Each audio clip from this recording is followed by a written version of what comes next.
નમસ્તે મિત્રો, આપણા બધાની વાલી એક્ઝામ જીપીએસસી ક્લાસ 1 આવી ગઈ છે અને હું કાયમ દરેક બેચમાં મારા સ્ટુડન્ટ્સને એક અલગથી લેક્ચર આપતો હોઉં છું કે એક્ઝામમાં કઈ રીતે ક્વેશ્ચન્સ એટેમ્પ્ટ કરવા, શું ભૂલો મેઇનલી સ્ટુડન્ટ્સ કરતા હોય છે કે જે ભૂલો તમારે અવોઇડ કરવી. સૌથી ઇમ્પોર્ટન્ટ ક્વેશ્ચન સ્ટુડન્ટ્સના માઇન્ડમાં હોય છે કે ક્વેશ્ચન એટેમ્પ્ટ કઈ રીતે કરવા, કયા સબ્જેક્ટમાંથી કેટલા ક્વેશ્ચન એટેમ્પ્ટ કરવા. અને આ વિડીયો જોશો તો જે લોકો એક્ઝામ નથી આપવાના આ વખતે, અથવા માની લો આ વખતે પાસ ન થઈ શકે, તો નેક્સ્ટ એક્ઝામ્સમાં એમણે પ્રિપરેશન કઈ રીતે કરવી, કયા સબ્જેક્ટ ઉપર ધ્યાન રાખવું, એ પણ આઈડિયા આવશે. તો સૌથી પહેલી વસ્તુ, સ્ટુડન્ટ્સનું એક જગ્યાએ ધ્યાન હોય કે કટ ઓફ કેટલું હોય છે. તો ગયા વર્ષે ક્લાસ 1 એક્ઝામનું કટ ઓફ હતું 119 માર્ક જેવું. જીપીએસસી કટ ઓફ વાઇઝ તમે મને પૂછો તો અત્યારે યુપીએસસી કરતાં ટફ એક્ઝામ થઈ ચૂકી છે. કારણ કે છેલ્લા 5 વર્ષમાં યુપીએસસીનું કટ ઓફ કોઈ વર્ષે 50% જેવું ટચ કર્યું છે. 200માંથી 100 માર્ક, 105 માર્ક ક્યારેય ટચ કરેલું છે. જીપીએસસીનું કટ ઓફ ક્યારેય પણ છેલ્લા 5 વર્ષમાં, એટલે જ્યારથી રેગ્યુલર એક્ઝામ લેવાય છે, 2017થી રેગ્યુલર દર વર્ષે એક્ઝામ લેવાય જ છે, તો છેલ્લા 5 વર્ષમાં ક્યારેય પણ જીપીએસસીનું કટ ઓફ 40% પર ટચ નથી કર્યું. એટલે 400 માર્કની એક્ઝામ હોય તો એમાં 160 પણ ક્યારેય ટચ નથી કર્યું. તો કટ ઓફ 120, 130 એટલે ઊંચું કટ ઓફ કહેવાય જીપીએસસીના જે ઇતિહાસ પ્રમાણે જોઈએ તો. કોઈ એક્ઝામમાં કોઈ વર્ષે 28-30% જેવું પણ કટ ઓફ રહેલું છે. એટલે 2017ની તમને વાત કરું તો 400માંથી 113 માર્ક્સનું કટ ઓફ હતું. આ વર્ષે પણ ઇવન 30% પર ટચ નથી કરતું.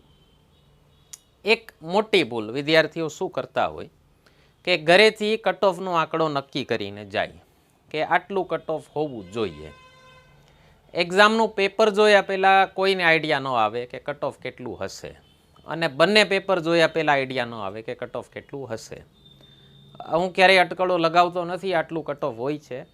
વિદ્યાર્થીઓ કાયમ પૂછે રાખે છે કમેન્ટ સેક્શનમાં, તો મને ન પૂછતા કે આ વર્ષનું કટ ઓફ કેટલું હશે, એક્ઝામ પછી પણ ન પૂછતા.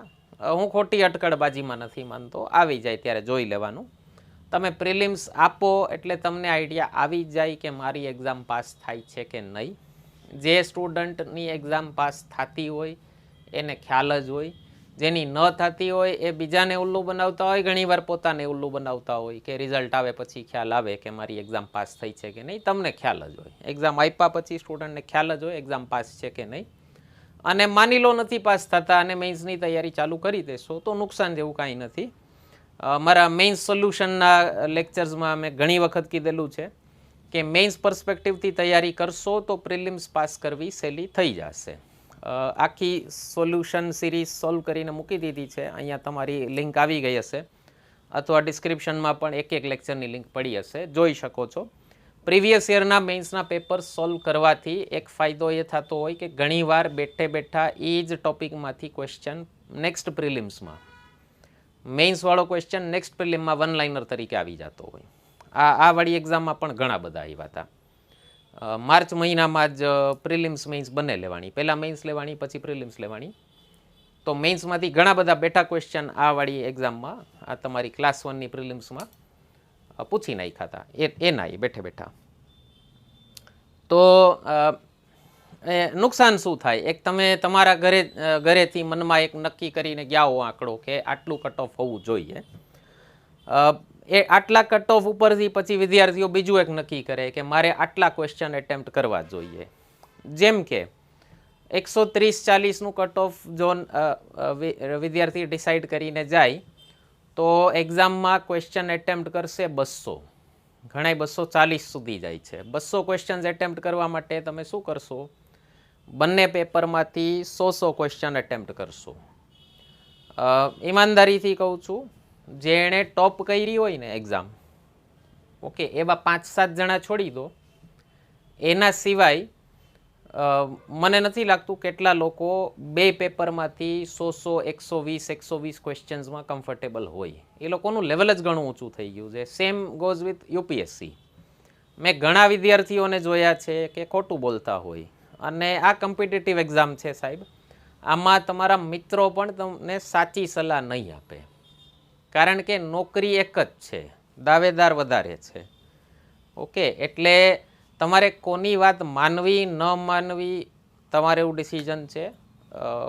પણ એક આ એંગલ પણ હું તમને જણાવી દઉં કે આ એક્ઝામમાં નથી ફેલ થયેલા વિદ્યાર્થી સાચું બોલતા, નથી પાસ થયેલા વિદ્યાર્થી ઘણીવાર નથી સાચું બોલતા હોતા. ઘણી વખત એવા દાવા હોય કે તમને એમ થાય કે પોસિબલ થાય ખરા આવું માણસથી, તો સાંભળવાનું, બરાબર, તાળી પાડવાની. કેટલું માનવું છે એ તમારા ઉપર છે. ઓકે, મતલબ ઘણીવાર એવા દાવાઓ જોયા હોય છે. તો ઘણીવાર કહેતા હોય કે ભાઈ મેં 120 બે પેપર્સમાંથી એટેમ્પ્ટ કર્યા હતા અને મારા પ્રિલિમ્સમાં આટલા માર્ક્સ આવ્યા. હવે તો ઘણી ટ્રાન્સપેરન્ટ થતી જાય છે સિસ્ટમ. તો એ વસ્તુ છે. અચ્છા, એક પહેલાં કહી દઉં, જો તમને સિલેબસ શું છે, પેટર્ન શું છે એક્ઝામની એ ન ખ્યાલ હોય તો એનો પણ એક વિડીયો મેં મૂકેલો છે.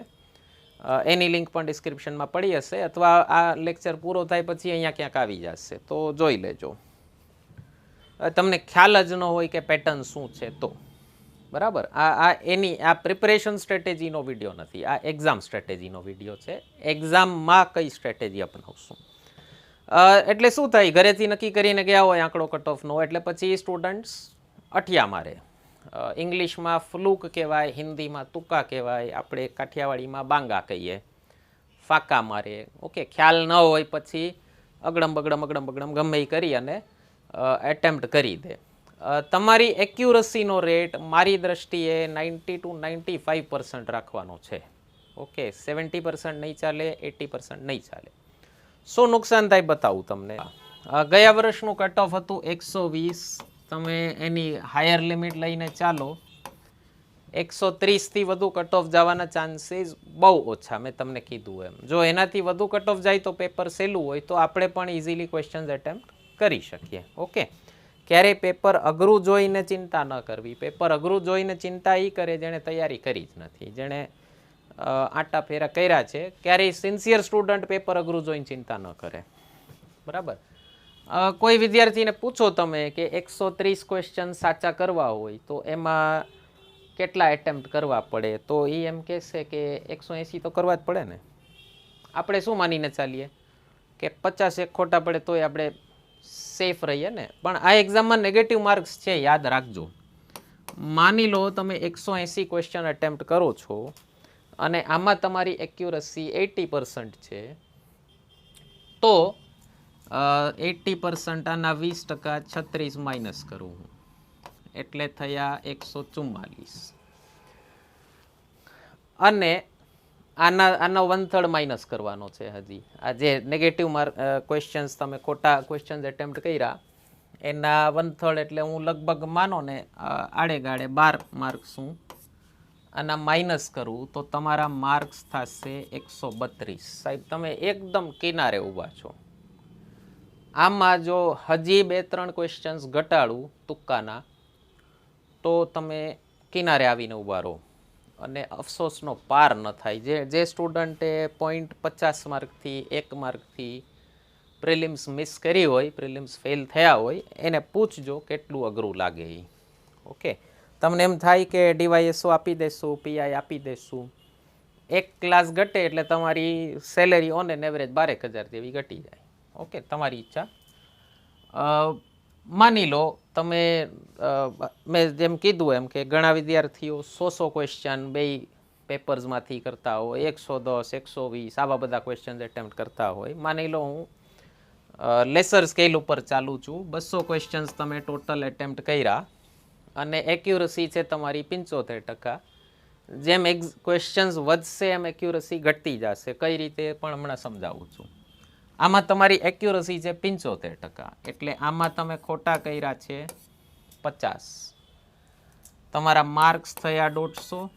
આ 50ના 1/3 માઇનસ કરું, લગભગ 17, એટલે તમારા માર્ક્સ થાય છે 133. 20 ક્વેશ્ચન એક્સ્ટ્રા એટેમ્પ્ટ કર્યા અને માર્ક વધે છે માત્ર 1. અને જેમ ક્વેશ્ચન નંબર વધારતા જશો એમ એક્યુરસી તમારી ઘટતી જશે. બરાબર. એની જગ્યાએ હું સજેસ્ટ કરું છું તમારી એક્યુરસી લેવલ 90 to 95% રાખજો. 95% એટલા માટે કે 5% હ્યુમન એરર થઈ જશે. ઓકે, ક્યાંક તમે ગફલતમાં હશો કે આ સાચું છે અને ખોટું મારી દેશો. ઘણી વખત એવું પણ થતું હોય છે કે તમે ક્વેશ્ચન પેપરમાં જોઈને આવ્યા બી અને આન્સર શીટમાં ભૂલથી મરાઈ ગયો સી. આને હ્યુમન એરર કહેવાય. થઈ શકે છે, પોસિબલ છે. હવે પેન કરી નાખી છે. પહેલાં જ્યારે પેન્સિલ હતી ત્યારે રબ થતું હતું, હવે નથી થતું.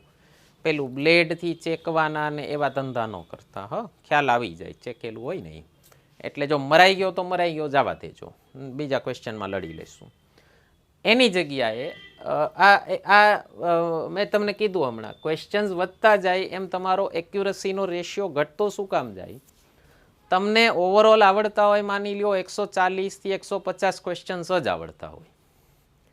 તમે એક્ઝામમાં શું કરો, છેલ્લી 15 મિનિટ સુધી જેટલા આવડતા હતા એટલા ક્વેશ્ચન્સ કર્યા. માની લો તમને એક પેપરમાં 75-80 જેવા ક્વેશ્ચન આવડે છે 200માંથી, અને છેલ્લી 20 મિનિટ સુધી તમે એટલા ક્વેશ્ચન્સ શાંતિથી કર્યા. પછી શું કરશો તમે? ટાઈમ જોશો, ધડકન વધશે, તમને એમ થશે ઘરેથી એક આંકડો નક્કી કરીને ગયા હતા ને કે 100-125 તો થવા જ જોઈએ ને 200માંથી. એટલે તમે શું કરશો? 2 જણાદન અઠિયા મારવાના ચાલુ કરશો છેલ્લી 10-15 મિનિટમાં. એ અઠિયા મારવામાં તમારી એક્યુરસી ઘટી જશે. એની જગ્યાએ જો એ છેલ્લી 20 મિનિટમાં તમે 100% શ્યોર છો એટલા જ ક્વેશ્ચન્સની વાળી સ્પીડ તમે ચાલુ રાખી હોત તો તમારા સાચા ક્વેશ્ચન્સનો આંકડો બહુ ફેર નહોતો પડતો. ખોટો ફેર પડે છે કયો? ખોટા ક્વેશ્ચન્સનો. અને ઘરે આવીને ચેક કરી લેજો, તમે જેટલા અઠિયા માર્યા હશે એમાં નેટ લોસ જ થતો હશે, તમારી કમાણી ઘટતી જશે. આની સામે બીજો એક સિનારીઓ આપું. માની લો આપણે 160 જ ક્વેશ્ચન કર્યા છે અને એક્યુરસી છે 95%, એટલે કે માઇનસ થયા 8. તમને એમ થાય કે આટલી બધી એક્યુરસી, ચાલો 10 આપ્યા મેં. સાચા ક્વેશ્ચન્સ કેટલા છે? 150. આના નેગેટિવ ઘટશે 3. માર્ક્સ કેટલા થયા? 40 ક્વેશ્ચન ઓછા એટેમ્પ્ટ કર્યા છે, માર્ક્સ વધે છે 14. 20 ક્વેશ્ચન ઓછા એટેમ્પ્ટ કર્યા છે, માર્ક વધે છે 15. શું કામ? બાપા, સાચા ક્વેશ્ચન જેટલા આવડતા હતા તમારા એમાં કોઈ ફેર નથી પડ્યો. કંઈ તમે જાજા ક્વેશ્ચન એટેમ્પ્ટ કરો તો સાચા થવાના ચાન્સીસ બહુ ઓછા છે. અનુભવથી કહું છું. 2 વખત યુપીએસસી મેઇન્સ આપેલી છે અને છેલ્લા 5 વર્ષથી જીપીએસસીની કોચિંગ આપું છું. 7 વર્ષથી યુપીએસસીની કોચિંગ પહેલાં દિલ્હીમાં આપેલી છે, હવે રાજકોટ શિફ્ટ થયો છું. ઘણા બધા વિદ્યાર્થીઓના અનુભવ ઉપરથી કહું છું, તુક્કા મારો એટલે નેગેટિવ માર્ક્સ વધે. ઓકે, સિવાય કે તમારા કંઈક આમ બહુ સારા કનેક્શન હોય ઉપર અને તમને ખ્યાલ આવી જતો હોય જોઈને કે કયો મારવાનો છે તો તમને નમન. પણ મને નથી લાગતું કોઈ ઈશ્વરીય શક્તિ એવી રીતે મદદ કરે તમને. એટલે મારું માનો તો નહીં ફાયદો થાય તમને. તો ક્વેશ્ચન્સ કેટલા એટેમ્પ્ટ કરવા, પેપર કેટલું ટફ છે એના ઉપર આધાર રાખે કટ ઓફ કેવું હશે. મેં હમણાં કીધું કે ટફ પેપર જોઈ અને સિન્સિયર સ્ટુડન્ટ ક્યારેય ચિંતા ન કરે. એક વસ્તુ યાદ રાખજો, પેપર તમારા માટે ટફ છે તો બધા માટે ટફ જ હશે. ઓકે, ઘણીવાર વિદ્યાર્થીઓ શું કરે, એક્ઝામ આપતી વખતે નેક્સ્ટ કરતા જાય, સ્કીપ કરતા જાય, એક ક્વેશ્ચન છોડતા જાય. પછી ગણતરી તો થતી જ હોય આપણી, OMR શીટમાં દેખાતું હોય આટલા જ માર્ક કર્યા છે મેં, એટલે જરાક ધડકન વધતી જાય કે મને આટલું ઓછું આવડે છે યાર. ઓકે, આપણે શું એક યુનિવર્સિટીના ઓલા માઇન્ડસેટમાંથી બહાર જ નથી નીકળી શકતા કે 50-55%, 60% એટલા તો લેવા જ પડે. યુનિવર્સિટીમાં 40% પાસ થતા હોય, જરાય જરૂર નથી સાહેબ. મેં તમને કીધું આ 120 એટલે 30%નું કટ ઓફ થયું, 400માંથી 120 છે આ. એટલે આ કોમ્પિટિટિવ એક્ઝામ છે. આમાં જે આગળના જે ટોપના અમુક લોકો હશે એ જ સિલેક્ટ થશે.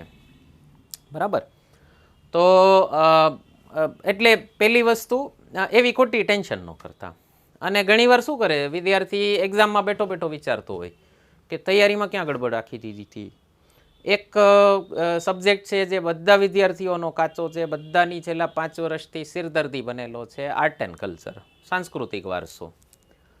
તો એક્ઝામમાં બેઠો બેઠો વિચારતો હશે કે યાર સાંસ્કૃતિક વારસો વાંચવો પડશે, કોનો વાંચશું. આ બધી ફ્રેમ ઓફ થોટ જે લોકો એક્ઝામ આપેલી હશે એ લોકો રિલેટ કરી શકશે કે આ બધું મગજમાં ચાલતું હોય ત્યારે કે કોનું વાંચવું.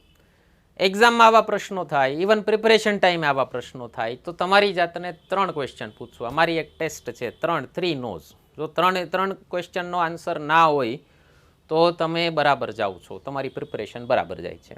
પહેલો ક્વેશ્ચન તમારે કેટલા એટેમ્પ્ટ કરવા, એમાં ઓછા ક્વેશ્ચન્સ તમને લાગે કે મેં બહુ ઓછા ક્વેશ્ચન એટેમ્પ્ટ કર્યા છે, તો પહેલો ક્વેશ્ચન તમારી જાતને પૂછવાનું મને આવડે છે. તો જવાબ ના હોય તો ખોટા અઠિયા મારવા નહીં જાઓ.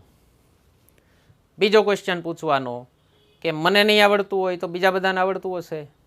જો હજી જવાબ ના હોય તો મતલબ કટ ઓફ નીચું જશે. તમને એટલો આઈડિયા આવી જાય, તમે સિરિયસ પ્રિપરેશનમાં જાઓ એટલે એટલો આઈડિયા આવી જાય કે ના ના આ જે પૂછ્યું છે એ સાધારણ ક્વેશ્ચન્સ નથી પૂછ્યા, હાઈ લેવલના પૂછ્યા છે. બરાબર, હજી પણ તમે બરાબર જાઓ છો, મારે વધારે ક્વેશ્ચન અટેમ્પ્ટ કરવા જવાની જરૂર નથી.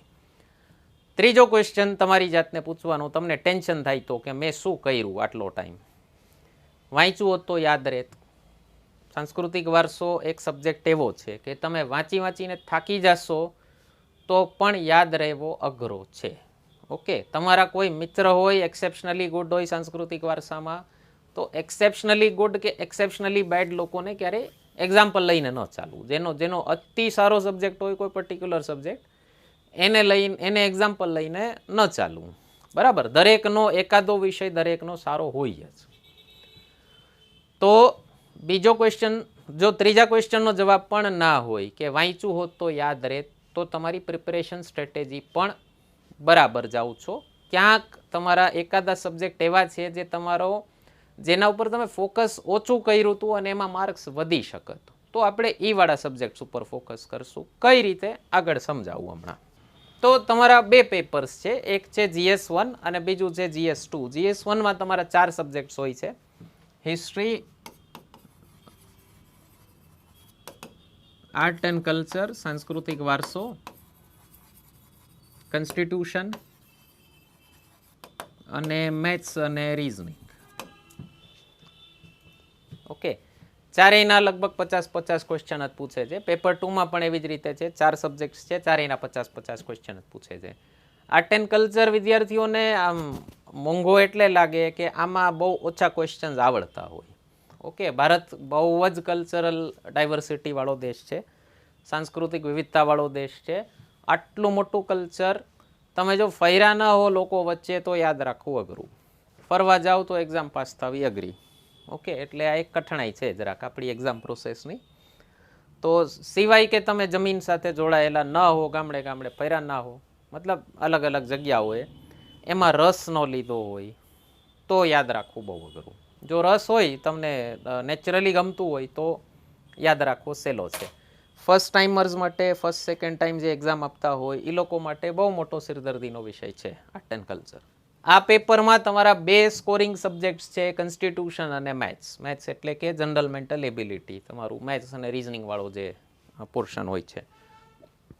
તો મને પૂછો કે સૌથી પહેલા કયા ક્વેશ્ચન એટેમ્પ્ટ કરવા, તો હું કહીશ કોન્સ્ટિટ્યુશનના. કારણ કે આ ખૂબ જ સ્કોરિંગ સબ્જેક્ટ છે. એક જ સબ્જેક્ટ એવો છે જે તમને 2 પુઠ્ઠા વચ્ચેથી ઘણો બધો કવર થઈ શકે છે. મતલબ એક સારી બુક જો સરસ રીતે કવર કરી લો તો તમારો કોન્સ્ટિટ્યુશનનો સબ્જેક્ટ ઘણો ખરો કવર થઈ શકે. 50માંથી જો તમારી પકડ સારી હોય તો 40 માર્ક્સ સુધી તમે પહોંચી શકો.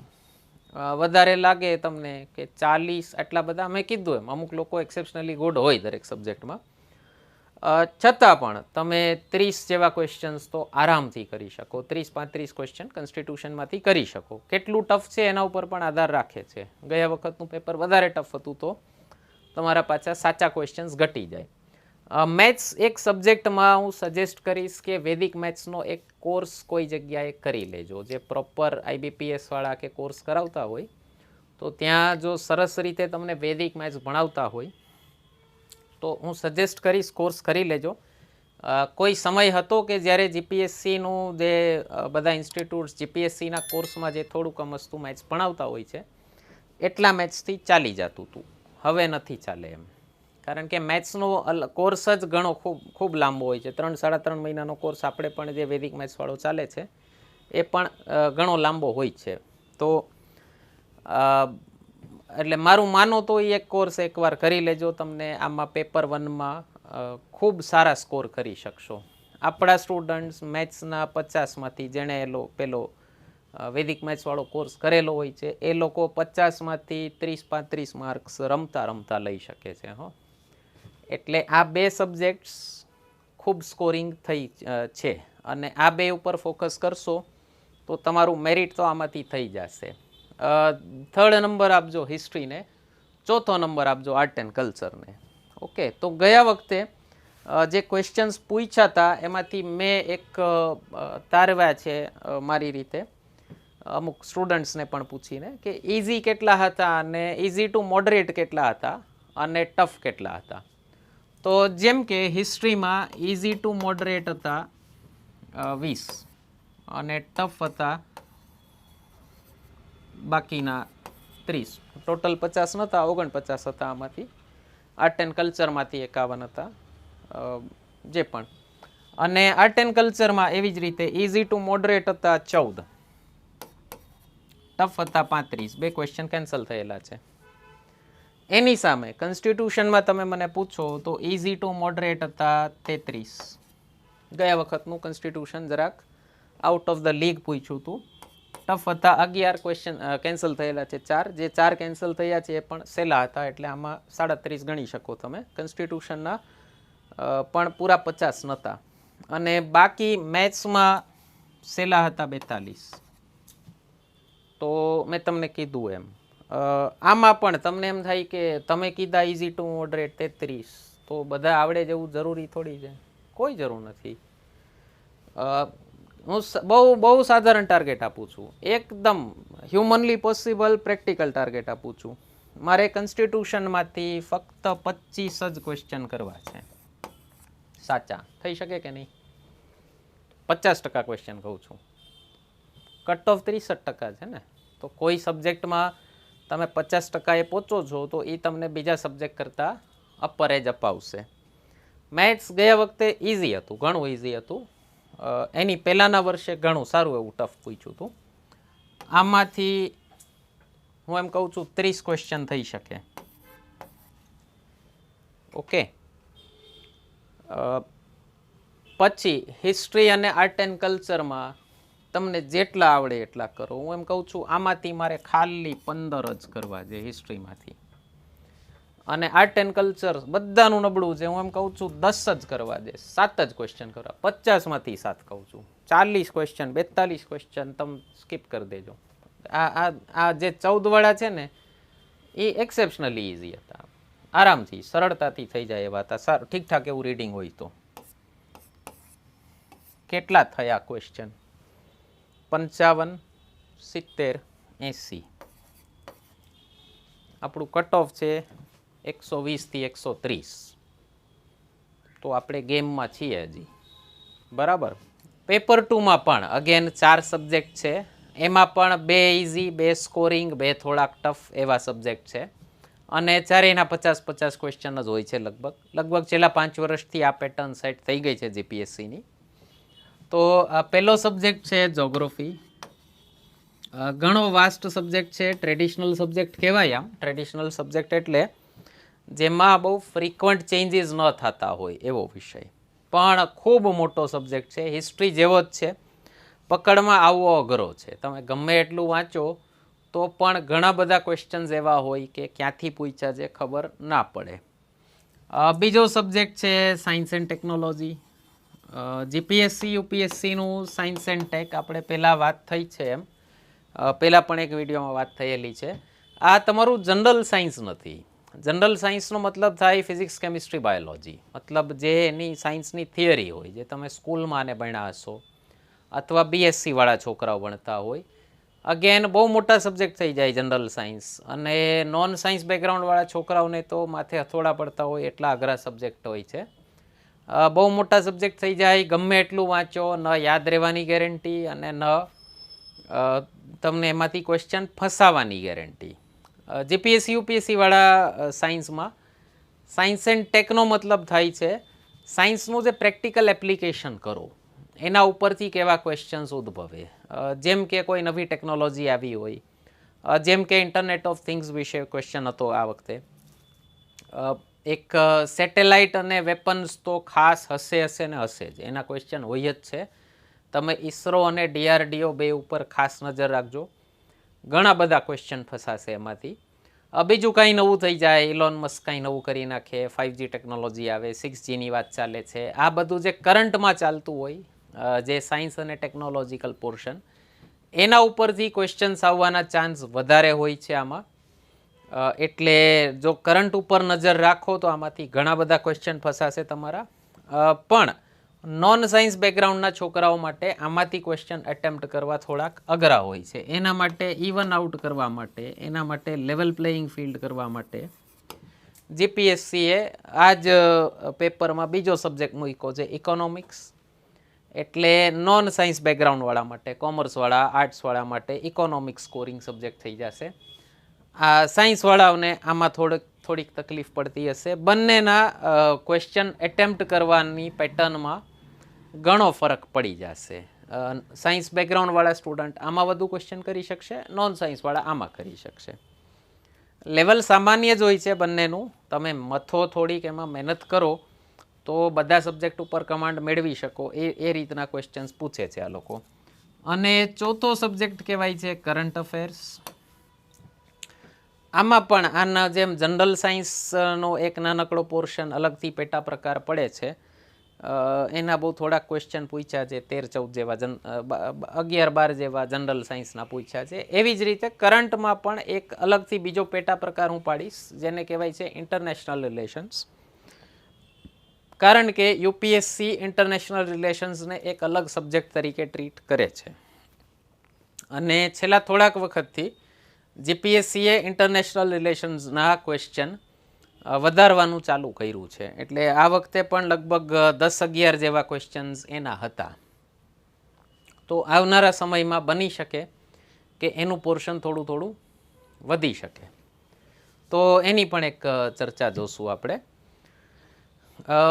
છેલ્લા થોડાક વર્ષથી એવી પેટર્ન થઈ ગઈ છે કે પેપર 2 પ્રમાણમાં સહેલું હોય, પેપર 1 ઘણું અઘરું હોય.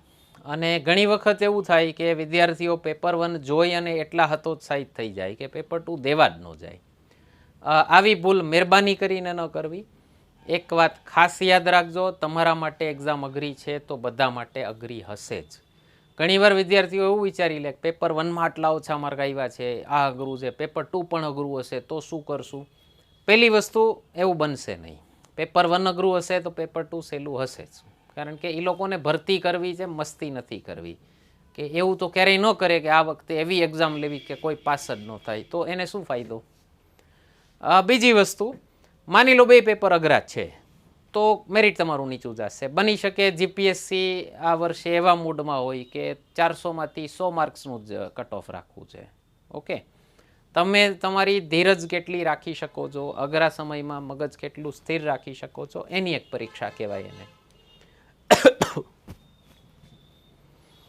એટલે બંને પેપર આપવા જરૂરથી. એવું ક્યારેય ન કરવું કે બીજું પેપર ન આપો તમે.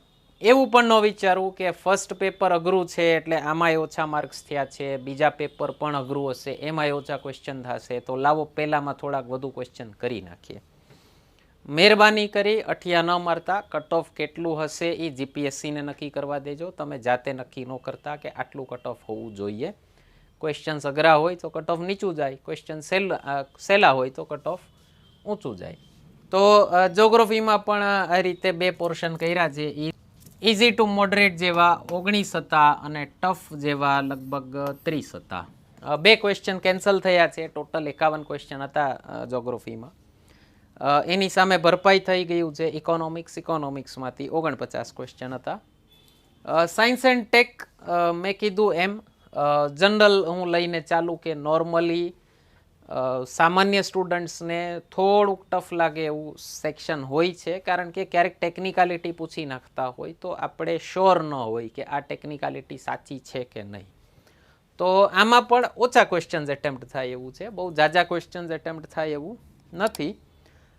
સાયન્સ એન્ડ ટેકના લગભગ 44 ક્વેશ્ચન હતા, જનરલ સાયન્સના 11 જેવા હતા, 10 જેવા. એક કેન્સલ થયેલો છે, એટલે જનરલ સાયન્સ એન્ડ ટેક આખું ગણો, જનરલ સાયન્સ ગણીને તો એના 54 જેવા ક્વેશ્ચન્સ હતા. એમાંથી ઇઝી ટુ મોડરેટ કહી શકું લગભગ 25 હતા, અને ટફ 29 હતા, ટોટલ 54 થયા. એક આમાં પણ કેન્સલ થયેલો છે. ઇકોનોમિક્સ મારી દ્રષ્ટિએ થોડોક ઇઝી હતો. ઇકોનોમિક્સમાં તમે કહી શકો ઇઝી ટુ મોડરેટ જેવા લગભગ 30 હતા, અને ટફ 19 હતા. અને કરંટ ગયા વખતે આ વર્ષમાં એક બેકલોગ હતો, આખું વર્ષ કોરોનાવાળું ગયું, એટલે કરંટ અફેર્સ ક્યાંથી પૂછશે એ વિદ્યાર્થીઓને ખ્યાલ નહોતો. કરંટમાંથી ઓછા ફસાય એવા ક્વેશ્ચન આ વખતે પૂછ્યા છે. છેલ્લી 2 એક્ઝામમાં એવું થયું, એક 2020માં લેવાણી એ અને એક એના પછી લેવાણી એ. તો કરંટમાં થોડીક તકલીફ આ વખતે બધા વિદ્યાર્થીઓને પડી જ છે, કારણ કે નોર્મલી તમે જે એક ઓલા રિધમમાં હો અને તમારું ડેઇલીનું કરંટનું રીડિંગ થતું હોય, જેમાંથી તમને આઈડિયા આવે કે આવા ક્વેશ્ચન્સ પૂછાઈ શકે એવા છે, એવું આ વખતે નહોતું કરંટમાં. એટલે ઘણા વિદ્યાર્થીઓને થોડાક ગૂગલી ક્વેશ્ચન પડ્યા અને બહુ સારું પરફોર્મ ન કરી શક્યા એવું પણ થયું છે. સામાન્ય રીતે કરંટ સહેલું હોય છે. સામાન્ય રીતે પેપર 2માંથી વધુ ક્વેશ્ચન્સ થાય એવું હોય છે, પેપર 1માંથી ઓછા ક્વેશ્ચન્સ થાય એવું હોય છે. આ વખતે સિનારીઓ ઉલટો હતો. આ વખતે પેપર 1માંથી વધુ થાય એમ હતા, પેપર 2માંથી ઓછા થાય એમ હતા. જોગ્રાફી કન્સેપ્ચ્યુઅલી સમજાવો તો સારું એવું એટેમ્પ્ટ કરી શકો એવું હતું. બરાબર. સેમ વસ્તુ સાયન્સ એન્ડ ટેક, ઇકોનોમિક્સ એક સબ્જેક્ટ એવો છે કે જે તમે કરંટ ઉપર સારી નજર રાખો તો કોઈ બુક ન વાંચો તો ચાલી જાય એવું હોય છે. મોસ્ટ ઓફ કરંટમાંથી જ હોય છે. અને જો તમને કન્સેપ્ચ્યુઅલી કોઈએ સમજાવ્યું હોય સારી રીતે તો તમને એક વખત પાયો મજબૂત થઈ જાય ઇકોનોમિક્સનો તો જાતે વાંચીને પણ સમજાઈ શકે. એટલે એક ન્યૂઝપેપર અને એક મેગેઝિન આટલું જો ફોલો કરતા હો સરસ રીતે તો ઇકોનોમિક્સ તમને બહુ સારા માર્ક્સ અપાવે એવો સબ્જેક્ટ છે. પ્લસ મેઇન્સમાં પણ જોવાનો જ છે, એટલે ત્યાં પણ માર્ક્સ સ્કોર કરવાના જ છે. તો ઇકોનોમીને બને ત્યાં સુધી મારું માનો તો ઇગ્નોર ન કરતા. નોન સાયન્સ બેકગ્રાઉન્ડવાળા માટે પણ ખાસ, અને ઇવન સાયન્સ બેકગ્રાઉન્ડવાળા માટે પણ ખાસ. ઇકોનોમિક્સ એવો વિષય છે કે જે ભણ્યા ન હોય ને ક્યારેય એ પણ આરામથી સમજી શકે, જ્યારે સાયન્સ જે સ્કૂલ લેવલે નથી ભણ્યા એને થોડોક અઘરો લાગશે. એટલે આમાં સ્કોર થવાના ચાન્સીસ ઓછા હોય આના કરતાં. અગેન આખું પેપર એક આ જોગ્રાફી બાદ કરી દો તો આખું પેપર કરંટ બેઝડ જ હોય છે. એટલે કરંટ અફેર્સ ઉપર સારી એવી પકડ હોય તો પેપર 2માં સારા ક્વેશ્ચન્સ એટેમ્પ્ટ કરી શકો. ફરીથી બહુ તમને મોડેસ્ટ ટાર્ગેટ આપું છું, સાધારણ ટાર્ગેટ આપું છું, કેટલા ક્વેશ્ચન્સ દરેક સબ્જેક્ટમાંથી કરવા છે. ઇકોનોમિક્સમાં 25 જેવા ક્વેશ્ચન થઈ શકે, 50% ક્વેશ્ચન્સ જ કહું છું 50માંથી. ફરીથી યાદ રાખજો, કટ ઓફ 30% જેવું જ હોય છે. તો કોઈ એક સબ્જેક્ટમાં તમે જો 50% ટચ કરી જાઓ તો બાકીના ઉપર બર્ડન ઘટી જાય.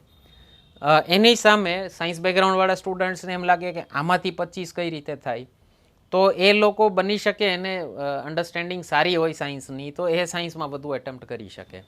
બરાબર. નોન સાયન્સવાળા બેકગ્રાઉન્ડ સ્ટુડન્ટ્સ માટે સાયન્સ એન્ડ ટેકમાંથી હું ખાલી 15નો ટાર્ગેટ આપું છું, મોટો ટાર્ગેટ નથી આપતો.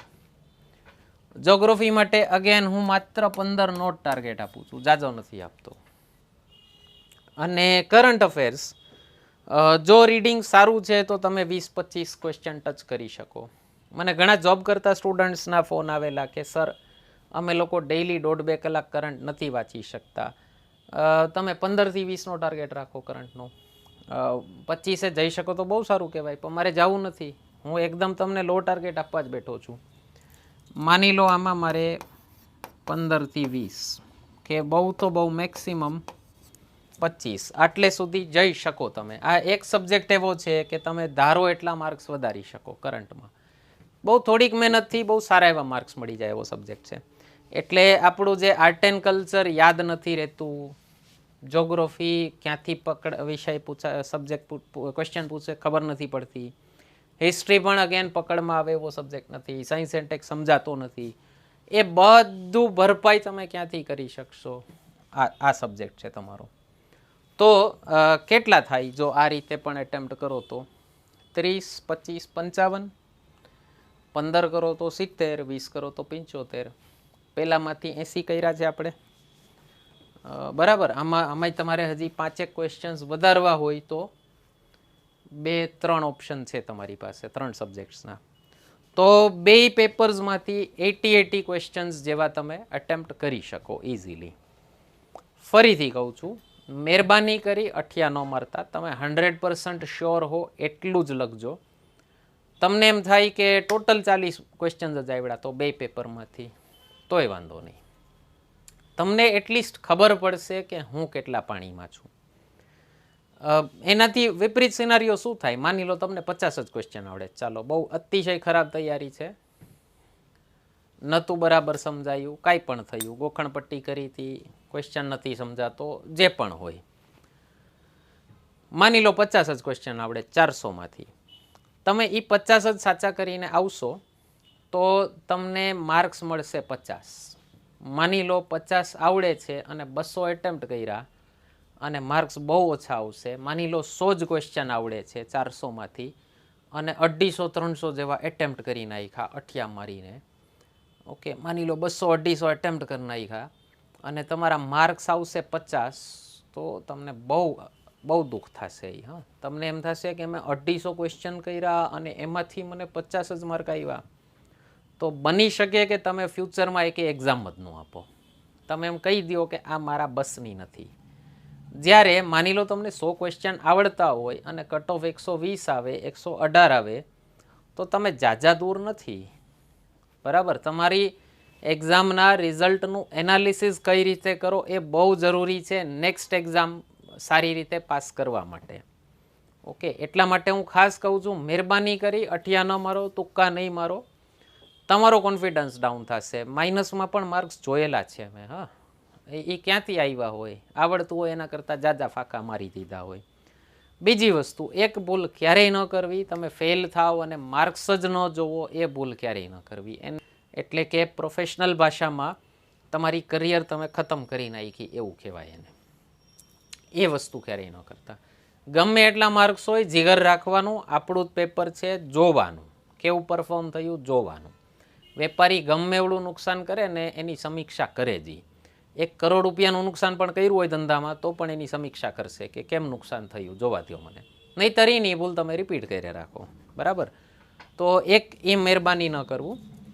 બીજો એક ક્વેશ્ચન મને કોમનલી છોકરાઓ પૂછતા હોય છે કે મેથ્સમાં કયા ક્વેશ્ચન્સ એટેમ્પ્ટ કરવા, કયા ન કરવા.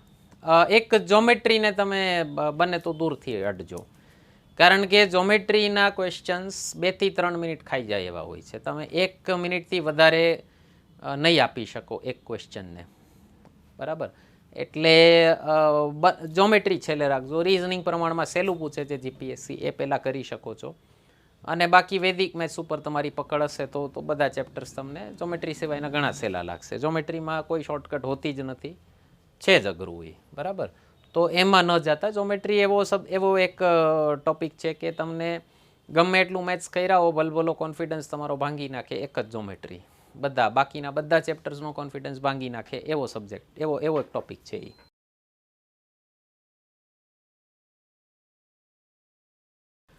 અઠિયા નહીં મારવાના.